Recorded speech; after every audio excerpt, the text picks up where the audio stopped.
Esto, mis hermanos, es la ciudad de Izmir en Turquía. Ustedes pueden ver, ¿verdad? Es un lugar muy bonito. Me parece que tanto de día como de noche ustedes pueden observar la belleza de ese lugar. Izmir es considerado el segundo puerto más importante de Turquía. Izmir también alberga a una ciudad muy importante de la Biblia. Y esa ciudad es Esmirna. En realidad el nombre de Izmir es una contracción, ¿verdad?, de ese nombre Esmirna, que es un nombre griego. Pero cuando los turcos, ¿verdad?, lograron conquistar esas áreas, entonces le cambiaron el nombre y pusieron Izmir. Pero ahí en esa ciudad ustedes pueden encontrar las ruinas de la ciudad de Esmirna. Esmirna, ¿verdad?, viene del nombre de una planta o un árbol, ¿verdad?, que se llama esmir, pero en español lo conocemos por mirra. Ya ustedes, ¿verdad?, van entendiendo de qué se trata, porque viene dentro de la escritura también. Esa mirra tenía diferentes usos que en esos tiempos era de mucha importancia. Por ejemplo, se usaba como especies, ¿verdad?, y también en la preparación de los muertos. ¿Se acuerdan ustedes cuando el Señor Jesús lo sepultaron? Dice ahí la escritura que fueron preparados, ¿verdad?, mirra y otras especies que trajo Nicodemo para poder sepultar al Señor. Pero también tenían aplicaciones médicas. Se usaba como analgésico. Ustedes recordarán cuando el Señor Jesús iba cargando a la cruz, dice que le dieron a beber vino mezclado con mirra. Eso era, ¿verdad?, para mitigar el dolor que estaba sufriendo, pero dice la escritura que no lo tomó. Pero esa es la mirra y de ahí viene el nombre de Esmirna. Esmirna, mis hermanos, tenía la concesión de importar y exportar este producto. Y en aquellos tiempos era un producto muy cotizado, sobre todo en los lugares como en Egipto, ¿verdad?, que se buscaba la eternidad de las personas y se usaba la embalsamación de los cuerpos. Bueno, un producto muy importante, y la llave para esa embalsamación era la mirra. Entonces, mucha cantidad de mirra salía de ahí de Esmirna rumbo a Egipto y otros lugares, como ya lo explicaba yo, en Israel también, ¿verdad?, se usaba mucho la mirra. Aún ahora usted lo puede comprar como ungüento o como un aromatizante también, la mirra. Bueno, mis hermanos, en el libro de Apocalipsis nosotros vemos que el Señor Jesucristo le escribió una carta a 7 iglesias. Cada una de ellas, en el lugar de Asia, menciona la escritura que ese viene siendo ahora el área de Turquía. De esas 7 iglesias, una de ellas es Esmirna. Y el Señor le escribió una carta, ahí la tenemos nosotros en Apocalipsis, en el capítulo 2, versículos del 8 al 11. Apocalipsis 2, versículos 8 al 11. Dice lo siguiente: escribe al ángel de la iglesia en Esmirna, el primero y el último, el que estuvo muerto y ha vuelto a la vida, dice esto: yo conozco tu tribulación y tu pobreza, pero tú eres rico, y la blasfemia de los que dicen ser judíos y no lo son, sino que son sinagoga de Satanás. No temas lo que estás por sufrir. Yo te digo que el diablo echará a algunos de ustedes en la cárcel para que sean probados, y tendrá tribulación por 10 días. Sé fiel hasta la muerte y yo te daré la corona de la vida. El que tiene oído, oiga lo que el Espíritu dice a las iglesias. El vencedor no sufrirá daño de la muerte segunda. Esta ciudad, mis hermanos, de Esmirna se caracterizaba por ser una ciudad muy orgullosa de su historia. Si ustedes pueden leer acerca de ella, tiene más de 3,000 años de historia escrita. Entonces, se regresa uno en los años y aproximadamente en el año 600 antes de Cristo, esta ciudad fue destruida, fue invadida por los lidios. Y fue destruida casi totalmente, hasta dejar unas cuantas chozas nada más. Pero sin embargo, cuando viene Carlomagno, ¿verdad? Este hombre puede ver un gran potencial en este lugar. Si ustedes pueden notar ahí donde está Izmir, es una bahía algo profunda, lo cual permite, ¿verdad?, que los barcos puedan refugiarse de las tormentas, pero también permite un acceso fácil hacia los puertos. ¿Por qué? Porque el oleaje es calmado debido a que está cubierto por tierra, por ambos lados. No sé si ustedes hayan visto cuando van a la playa, ¿verdad? Por ahí ustedes miran piedras que están tiradas dentro del mar. No es un caminito para que usted vaya y vea el mar de cerquitas. A eso se le llaman rompeolas. Es para controlar, ¿verdad?, el oleaje en ese lugar y que usted pueda bañarse a gusto, o pueda estar tranquilo también las lanchas o los barquitos, ¿verdad?, que se estacionan por ahí.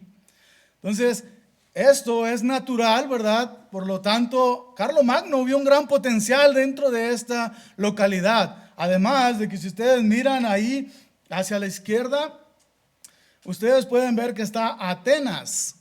Atenas era la entrada, ¿verdad?, más importante hacia Europa. Por lo tanto, ¿verdad?, pues había un acceso fácil ahí muy cerca para llegar al mercado europeo. Entonces todo eso fue la visión de Carlomagno. Por lo tanto él dijo, pues de aquí, ¿verdad?, yo voy a construir una ciudad magnífica, una ciudad grandiosa, con grandes, ¿verdad?, construcciones para esa época, ¿verdad?, impresionantes.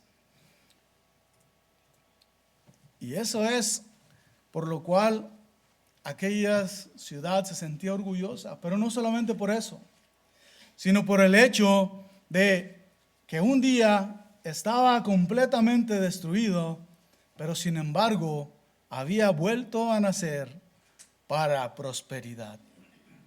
Y es ahí donde vemos que toma prácticamente la introducción al Señor Jesucristo para hacer una comparación con Él mismo y les dice, el primero y el último, el que estuvo muerto y ha vuelto a la vida, dice esto.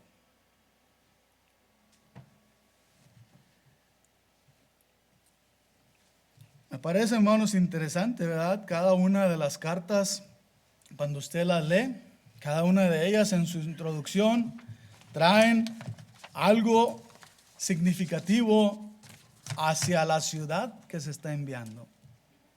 Aquella ciudad de Esmirna se sentía muy orgullosa de haber renacido nuevamente. Pero dice el Señor, yo soy el que murió y está resucitado, y ha resucitado. Entonces aquellos hermanos podían, ¿verdad?, centralizar bien en su cabeza el pensamiento y observar bien de lo que estaba hablando el Señor Jesucristo en cada una de sus cartas. Pero hay otro detalle ahí en el versículo 9. Y dice, yo conozco tu tribulación. Y es muy importante, ¿verdad?, el observar esas palabras, yo conozco. Sobre todo cuando vamos ahí al versículo 1, mis hermanos, ahí en ese mismo capítulo, dice ahí, escribe al ángel de la iglesia de Éfeso, el que tiene las 7 estrellas en su mano derecha, aquel que anda entre los 7 candelabros de oro, dice esto. Versículo anterior dice que los candelabros de oro son las iglesias. Entonces dice ahí, el que anda entre los 7 candelabros. Entonces el Señor Jesucristo sabía de los problemas de Esmirna, no porque alguien hubiera orado y le hubiera dicho lo que estaba pasando, sino porque Él estaba entre los hermanos en Esmirna y podía mirar Él sus problemas. Podía mirar Él sus tribulaciones, podía mirar Él su sufrimiento, Podía mirar él su corazón, podía mirar él sus metas. ¿Por qué? Porque ahí estaba, en medio de ellos. Y eso es lo que hace el Señor Jesucristo, está entre sus iglesias. Por eso es importante entender eso, hermanos. Yo conozco es porque Dios está dentro de las iglesias y puede conocer exactamente qué es lo que se necesita. Detalle interesante, ¿verdad? La iglesia de Esmirna también es una de las únicas iglesias a las cuales Dios no le reprocha nada. Así como a las otras iglesias que se le escribió la carta. Bueno, mis hermanos, para esta congregación de Esmirna la carga era algo pesada. Era algo pesada. Difícil de llevar, tanto así que pues Dios podía mirar en ellos, ¿verdad? Ese cansancio de llevar tanta carga, tanto peso de lo que ellos iban acarreando en esa ciudad. El Señor Jesús puede ver tres cosas que ocasionan un peso enorme dentro de esta iglesia. Dos de ellas son, dice, la pobreza. La otra es la blasfemia de los judíos. Y aún añade otra, nuestro Señor les dice, y viene más. Porque ustedes van a ser echados en la cárcel.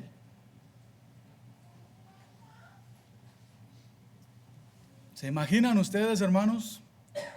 Un peso sobre otro y sobre otro. A veces nosotros tenemos una carga que se nos hace difícil de llevar, pero yo he visto por ahí en algunas ocasiones, hermanos, que viene un problema y luego viene otro y le sigue otro, ¿verdad?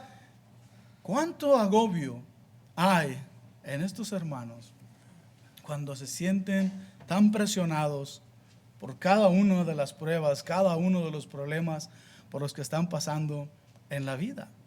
Y dice el Señor, yo conozco tu tribulación, tu pobreza. Vamos a ver primero ese punto, la pobreza. Cuando habla de pobreza, mis hermanos, a estos hermanos no les está hablando acerca de la pobreza de espíritu, como en otra ocasión lo miramos allá en Mateo.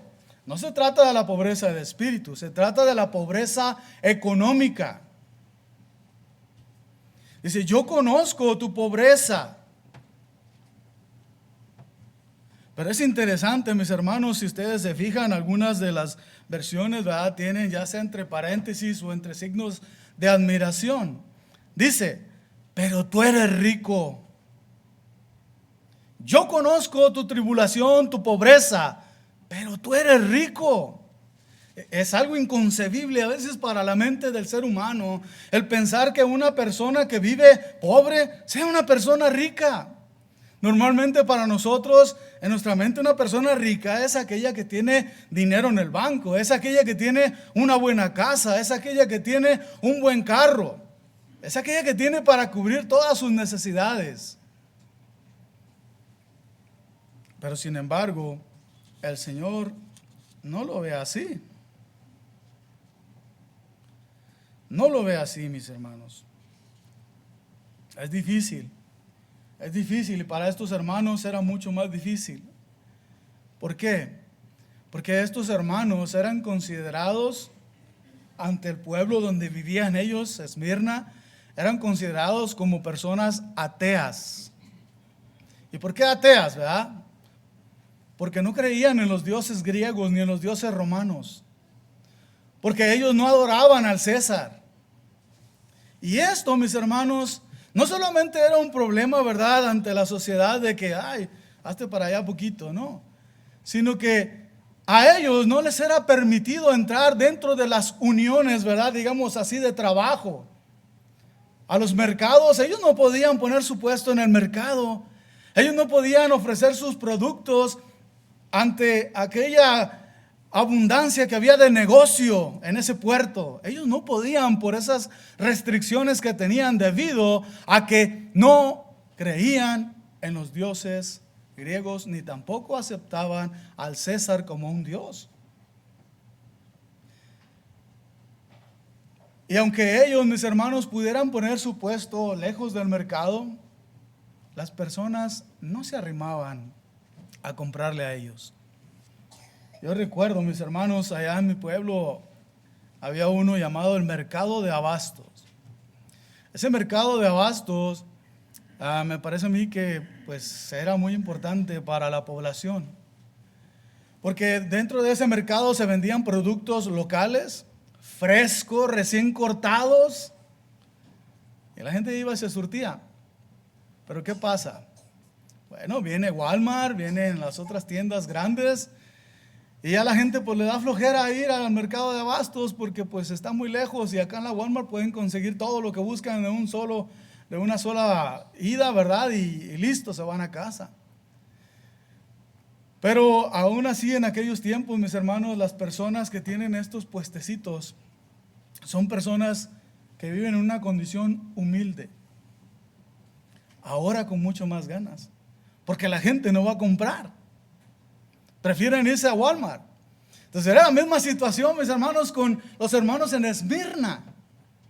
¿Quién iba a ir a comprarle a un cristiano? Yo no, yo prefiero irme al mercado allá, porque allá están mis hermanos, los de mi fe, los de mi creencia. Yo no voy a ir con esos ateos a comprarle. Entonces, ¿qué pasaba? No había ingresos suficientes para tener, a veces ni para las necesidades más básicas. Entonces el Señor le dice, yo conozco tu tribulación. Creo que se convierte en una tribulación, en un peso, cuando es una pobreza que en realidad se siente. Porque a veces nosotros aquí nos sentimos pobres, porque no tenemos algo que alguien más tiene, ¿verdad? Y ya me siento que soy pobre. Pero en realidad tengo lo más necesario y tengo para ello. Pero aquellos hermanos batallaban mucho. Y apenas podían salir con lo suficiente, y el Señor podía mirar esa tribulación que había en ellos. Una condición triste, ¿verdad? Triste, dolorosa también. Claro, a los hermanos le dolía y el Señor lo dice, ¿verdad? Yo conozco, yo sé por lo que estás pasando. Yo sé cuál es tu problema. En una ocasión, en Lucas capítulo 12, versículo 13, ¿verdad? Hubo un hombre que se acercó al Señor Jesucristo y le dijo, Señor, dile a mi hermano que comparta su herencia conmigo. Y en el versículo 15, el Señor Jesús comienza a decirle a sus discípulos, miren, la vida del hombre no depende de la abundancia de los bienes que posee. Ahora vamos entendiendo por qué el Señor les dice, yo conozco su pobreza, pero ustedes son ricos. Porque la vida del hombre no depende de los bienes que posee. Y la vida del hombre significa también su felicidad, su paz interna. No depende de las cosas que posee. Pero desafortunadamente, ¿verdad? Se ha convertido en una cultura que en cada uno de nosotros y en nuestras mentes, la felicidad depende de eso. No estamos contentos, no estamos tranquilos si no tenemos lo que queremos, lo que buscamos, lo que anhelamos. Aquel hombre más adelante, ¿verdad? En el mismo capítulo 12, cuenta el Señor una parábola. Aquel hombre que tuvo mucha ganancia, ¿verdad? En su producción y dice, ¿qué voy a hacer ahora? Bueno, haré grandes mis graneros. Y ahora sí le diré a mi alma, alma, gózate, celebra, porque ahora tienes todo lo que necesitas. Ahora sí se sentía contento, pero el Señor le dice, necio, necio. Y no le dice necio por lo que tenía, no le dice necio por haber conseguido aquello, sino que le dice necio porque no había sido él rico para con Dios. Descuidó las cosas espirituales por dedicarse a las cosas materiales. Descuida su alma pensando que lo tiene todo por tener lo económico.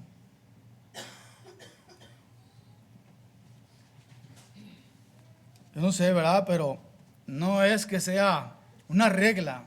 No es que sea una regla, pero a lo mejor algunos de ustedes han ido a lugares donde hay mucha necesidad. No sé, México, Centroamérica, en alguna parte ustedes hayan ido a alguna congregación. A nosotros nos ha tocado ir a una congregación ahí en Tuxpan, Nayarit. Los hermanos son pobres, ¿verdad? Viven de día en día, normalmente. En una ocasión, ¿verdad?, nos mandaron fotos, ¿verdad?, de la destrucción que hubo del río.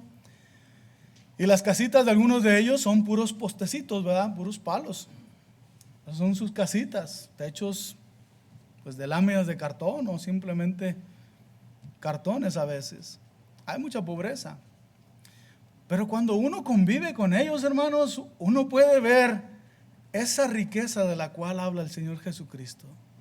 Porque cuando usted va y convive con ellos no están quejándose que, ay, no, es mi hermano, yo batallo mucho porque soy muy pobre.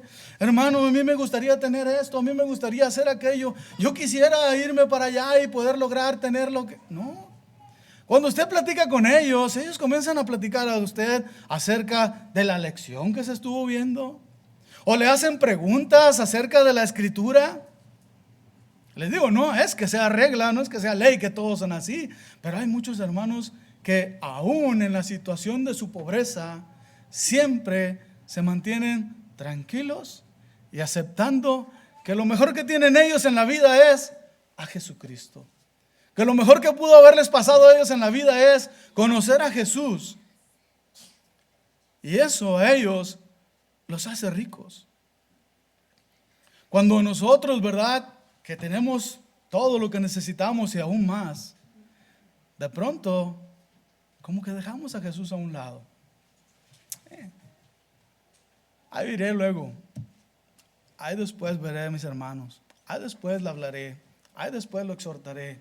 Ahí lo dejaré para después. Luego voy, ahorita no puedo. Tengo que trabajar. Tengo que hacer esto, tengo que conseguir. ¿Y qué voy a hacer si no trabajo? ¿Y con qué voy a comer si no lo hago?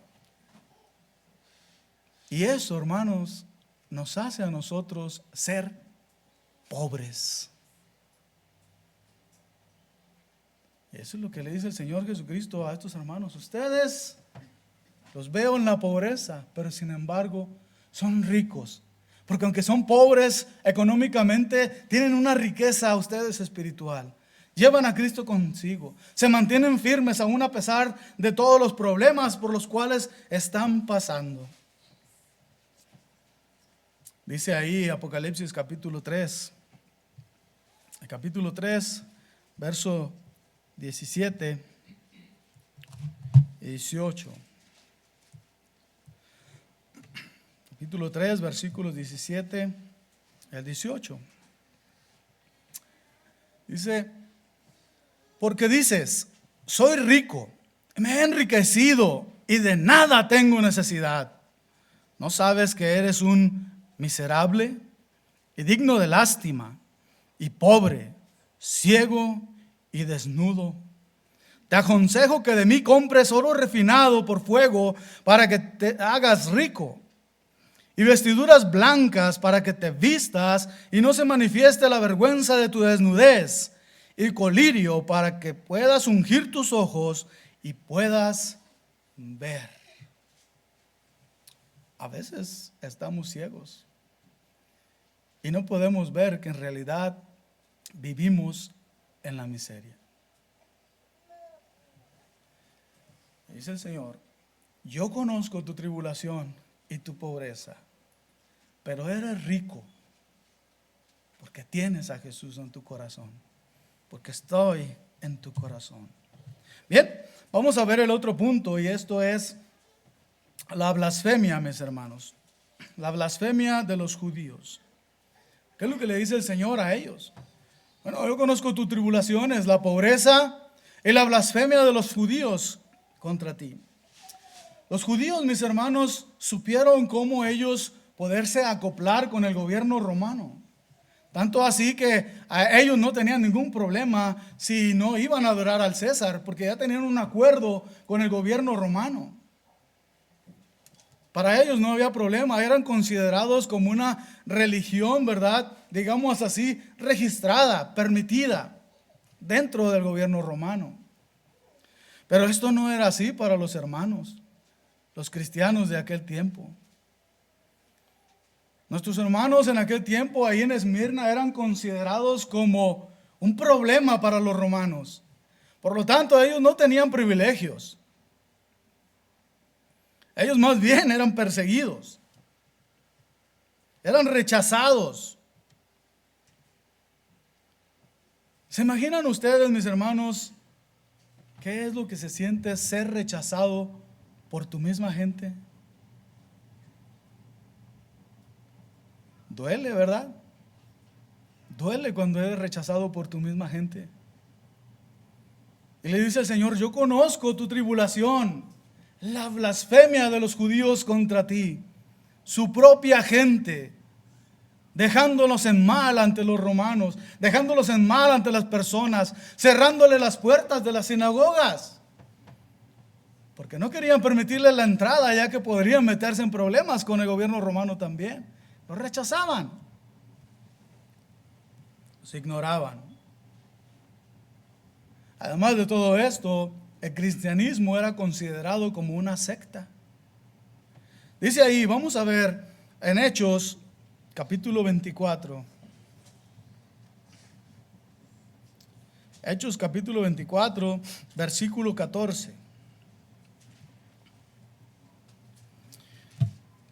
El apóstol Pablo, explicando su situación de cristiano, dice ahí en el versículo 14: pero esto admito ante usted, que según el camino que ellos llaman secta, yo sirvo al Dios de nuestros padres, creyendo todo lo que es conforme a la ley y lo que está escrito en los profetas.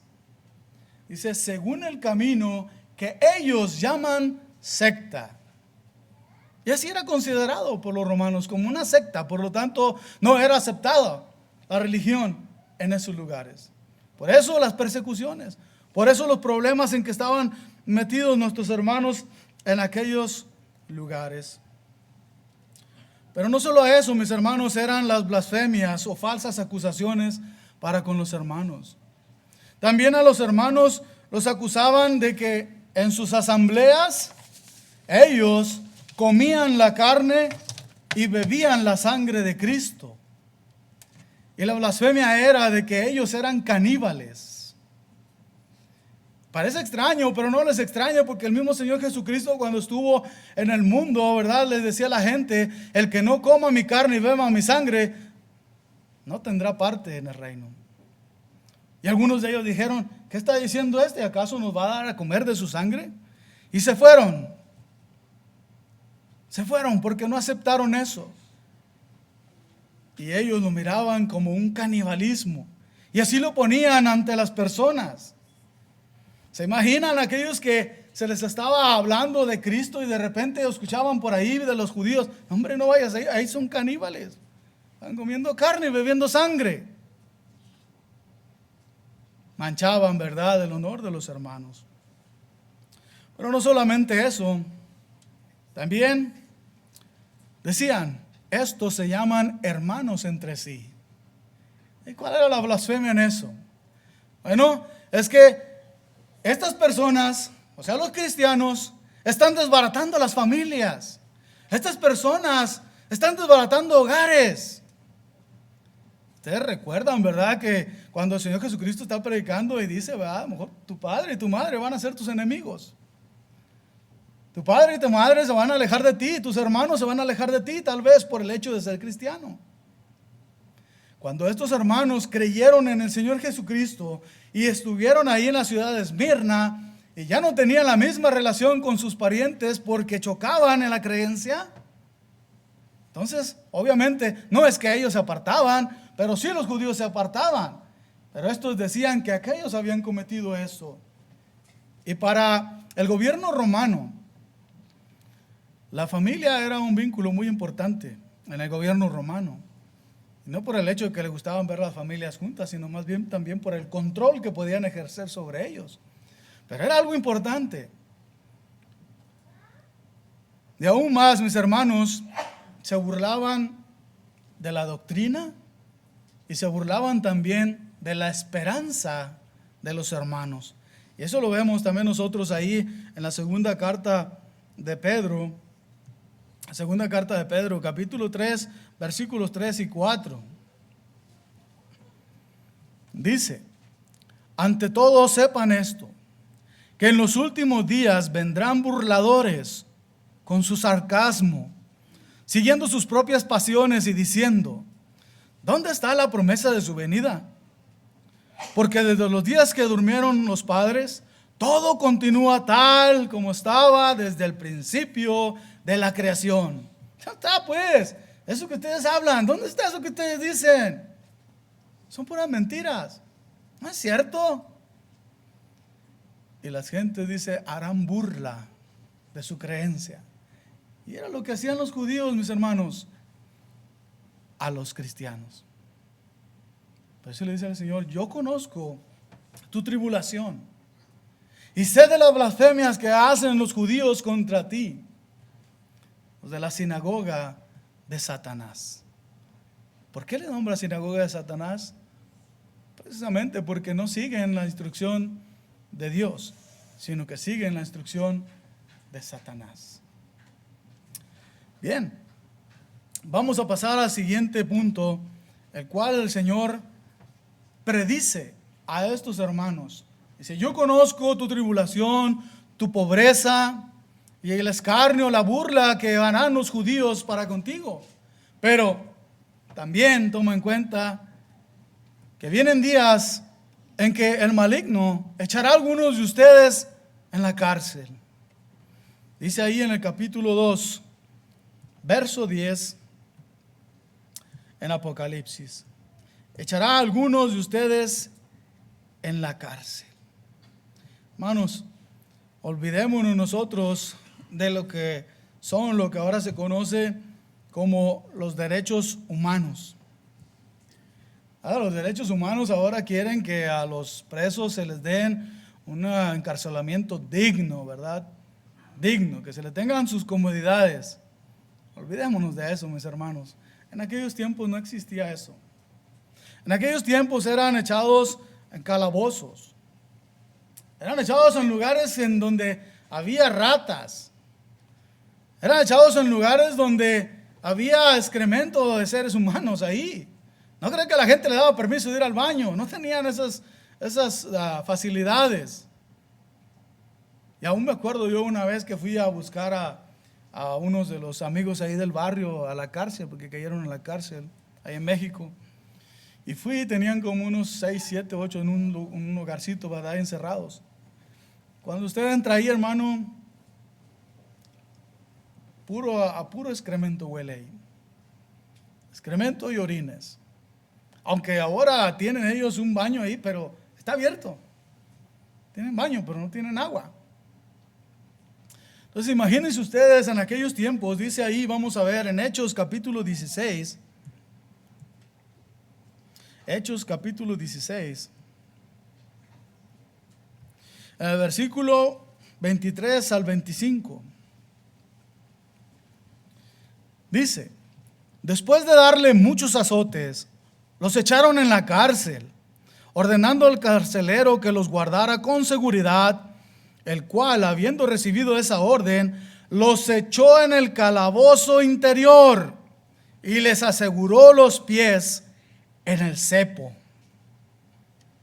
O sea, aparte de estar en un lugar allá refundidos al mero fondo, todavía los amarraban. ¿Qué tenían que hacer? Ahí mismo, ¿verdad? Lo que tuvieran que hacer. ¿Se imaginan ustedes, hermanos, el caer a la cárcel? O sea, no era algo tan agradable, ¿verdad? Lo que el Señor Jesús estaba diciendo. Algunos de ustedes van a ser echados a la cárcel. Yo me imagino, ¿verdad? Así como que hasta se movía la manzanita de gulp. Para allá voy a caer yo. Hasta allá puedo llegar. Hermanos, era algo tremendo, difícil.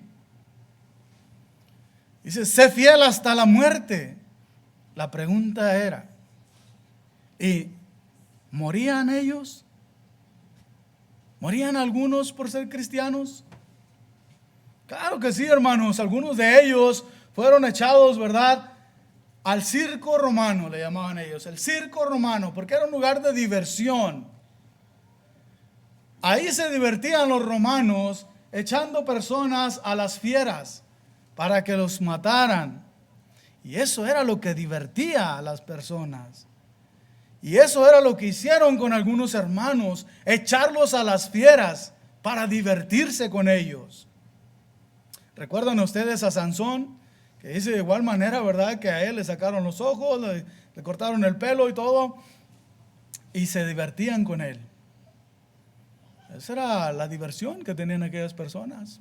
Algo duro, ¿verdad? Le digo, ahorita tenemos otra mentalidad, pero en aquellos tiempos esa era la forma de divertirse. ¿Y a quién usaban? Cristianos. Pero no solamente eso, mis hermanos, sino que algunos también fueron quemados vivos. Los quemaban vivos como escarmiento por ser rebeldes. Algunos de ellos también eran muertos a espada delante de todos, como escarmiento por no aceptar al César como un Dios. Entonces, cuando nosotros vemos estas expresiones del Señor Jesús hacia su pueblo en Esmirna, yo conozco tu tribulación, tu pobreza, la blasfemia de los judíos, y que vas a estar echado en la cárcel y probablemente mueras. Yo sé lo que causa eso, yo sé por lo que estás pasando, yo sé cuál es tu sufrimiento, yo sé cuál es tu dolor, porque no vamos a dudar, hermanos, que estaban dolidos, que estaban sufriendo, pero nadie le arrancaba lo que ellos llevaban dentro, el gozo, la alegría de ser siervos del Señor.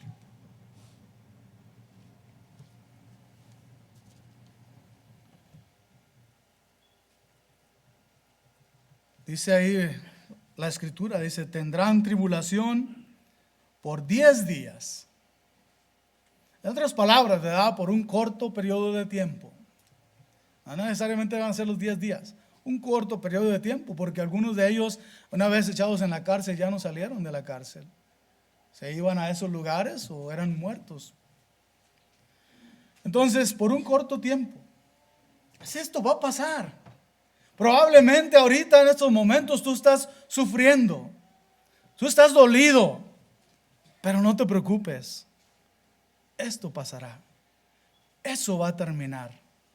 Dice ahí, sé fiel hasta la muerte y yo te daré la corona de la vida.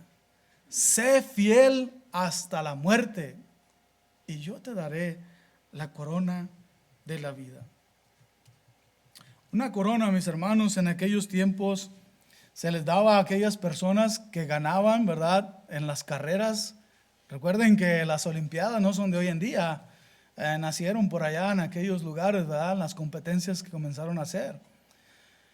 Y aquel que era ganador, lo coronaban con una guirnalda, ¿verdad?, de olivo. Y también aquellas personas que eran invitados a fiestas especiales, también iban a esas fiestas con su corona. Otro que portaba su corona, ¿verdad? Y no como las que conocemos hoy, porque era prácticamente el rey, el emperador, era el César, pero también era una corona, aunque en muchas ocasiones fueron coronas de oro, ¿verdad? Con hojas de oro. Pero ellos eran los que portaban esas coronas. Sin embargo, los cristianos, bueno, ellos no podían participar en las competencias, por lo tanto, ellos no podían ganar una corona en una competencia. Ellos no podían entrar a las fiestas especiales porque ellos estaban excluidos, eran rechazados totalmente, por lo tanto, no eran invitados a ese tipo de fiestas. Ellos no podían juntarse con la alcurnia, ¿verdad?, con el emperador, o a las cortes no entraban, solamente que fueran llevados a la corte, pero no portaban corona.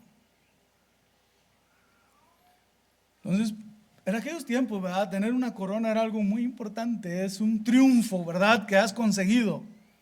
Como ahora nosotros lo tenemos en los trofeos, ¿verdad?, que se les dan en las competencias.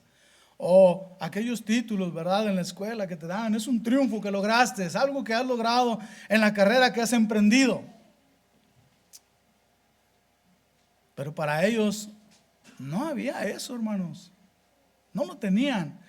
Entonces escuchar al Señor Jesús decirle: sé fiel hasta la muerte y yo te daré la corona de la vida, mis hermanos, fue algo refrescante a sus oídos.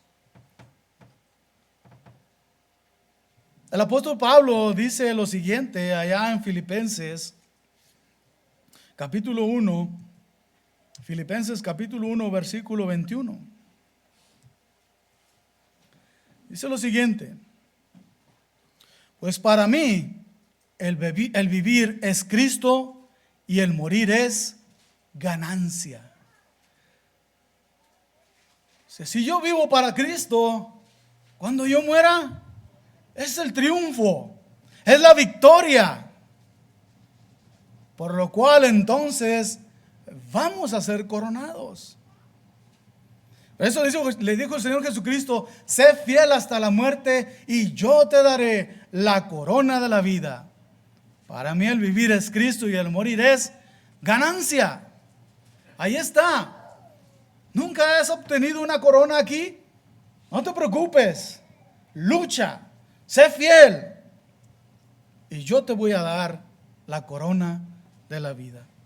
El apóstol Pablo también le escribe allí a Timoteo en el capítulo 2, segunda carta a Timoteo, capítulo 4, versos 7 y 8. Segunda carta a Timoteo, capítulo 4, versos 7 y 8. Dice lo siguiente: he peleado la buena batalla, he terminado la carrera, he guardado la fe. En el futuro me está reservado la corona de justicia que el Señor, el juez justo, me entregará en aquel día, y no solo a mí, sino también a todos los que aman su venida. ¿Se fijan? He peleado la buena batalla, he terminado la carrera. El Señor Jesús les dijo a los hermanos en Esmirna: sé fiel hasta la muerte. Termina tu carrera, termina tu lucha, termina tu batalla, y yo te voy a dar la corona de la vida. Qué interesante, mis hermanos, para ellos. Qué refrescante, qué vivificante, ¿verdad? En aquella extrema tensión que vivían ellos allá en aquel lugar, el recibir de nuestro Señor esta promesa, cuánto ánimo no le debe haber dado a nuestros hermanos.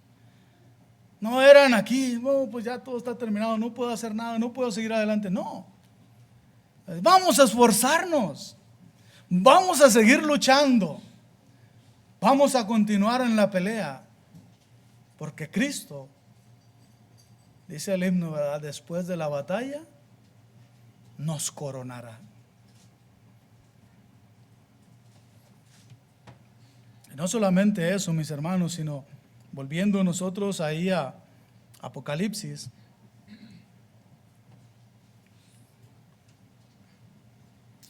Apocalipsis, veía, estábamos viendo nosotros ahí en el capítulo 2, el verso 11 dice: el que tiene oído, oiga lo que el Espíritu dice a las iglesias.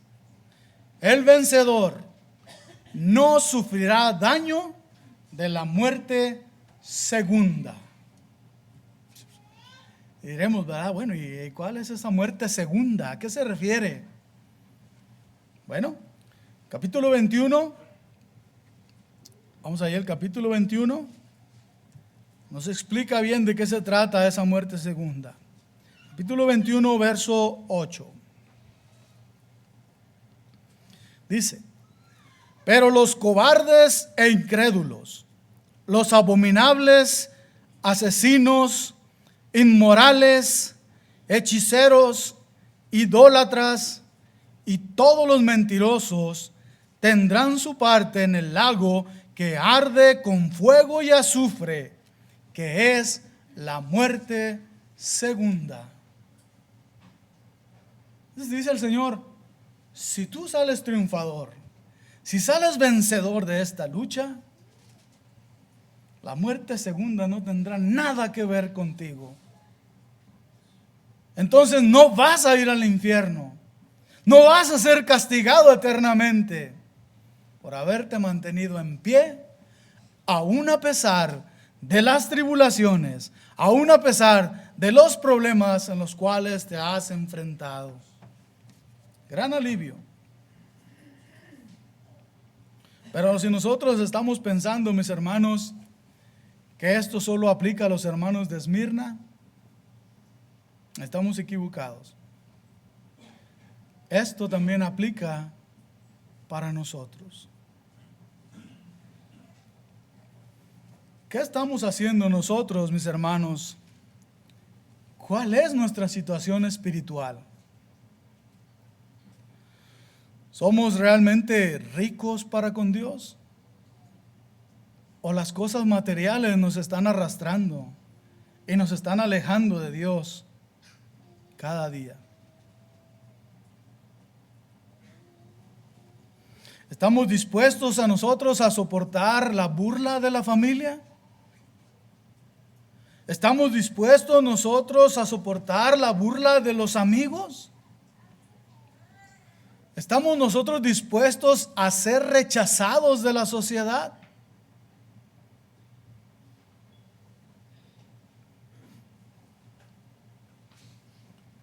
El cristiano aún en nuestros días no es muy bien visto.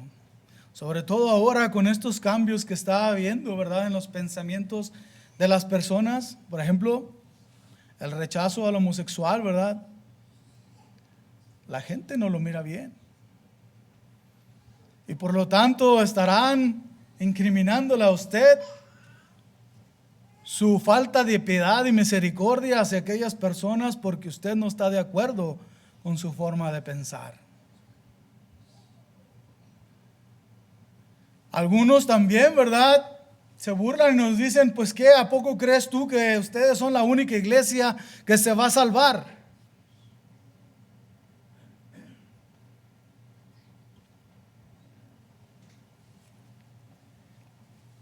¿Qué respondemos nosotros ante eso? ¿Cómo lo vivimos? Firmemente lo aceptamos y le podemos decir a la persona, solamente la iglesia que el Señor edificó es la que se va a salvar. O diremos, no, pues no creo, a lo mejor cualquier persona, pues Dios es misericordioso y Dios sabe qué es el corazón de ellos y a lo mejor Él se va a salvar. Todo eso, mis hermanos, puede causar problemas ante la sociedad. ¿Pero estamos dispuestos a enfrentarlos? ¿Estamos dispuestos a seguir firmes en nuestras creencias? ¿En nuestra enseñanza que tenemos de parte de Dios? ¿O las vamos a mezclar?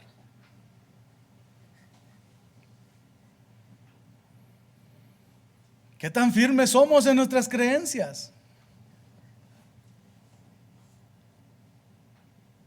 Que de pronto, ¿verdad?, pues realmente, como lo que le pasó a la iglesia de Éfeso, pues perdimos el primer amor. Y ahora estamos por compromiso, estamos por atención, estamos por quedar bien, por cualquier otra cosa, pero menos por lo esencial y más importante, por amor a Cristo. Si estamos así, dice la Escritura, ¿verdad?, entonces, hermanos, considerémonos miserables, pobres, desnudos. Pero sin embargo, ¿verdad?, como a la iglesia de Esmirna le dice el Señor, yo conozco tu pobreza, pero sin embargo eres rico. Ojalá y que seamos todos así. Que busquemos esa riqueza principalmente.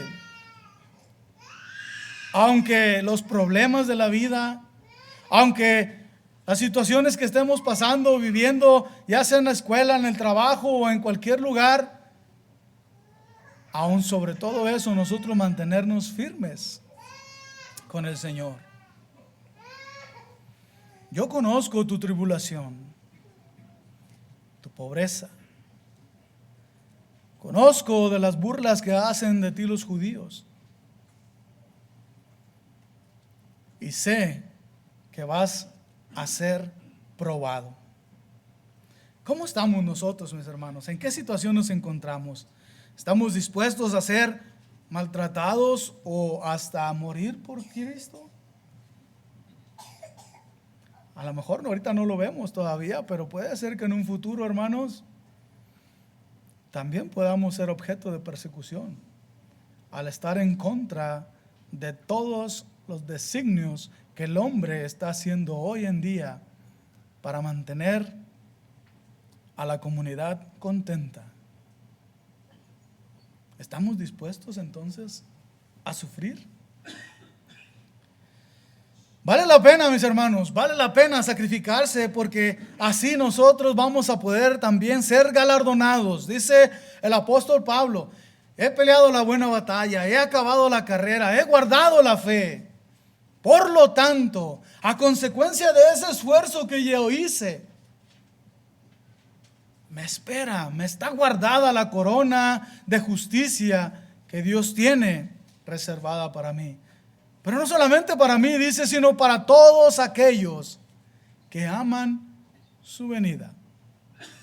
Y el decir amar su venida no quiere decir, sí me gustaría que Cristo venga. No, es que estás listo, es que estás preparado.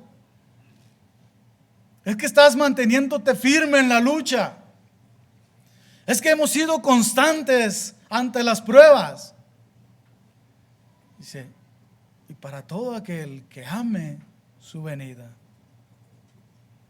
A nuestros amigos queremos invitarles a que también puedan ustedes disfrutar de esa victoria que solamente el Señor Jesús va a poderle dar. No hay nadie más.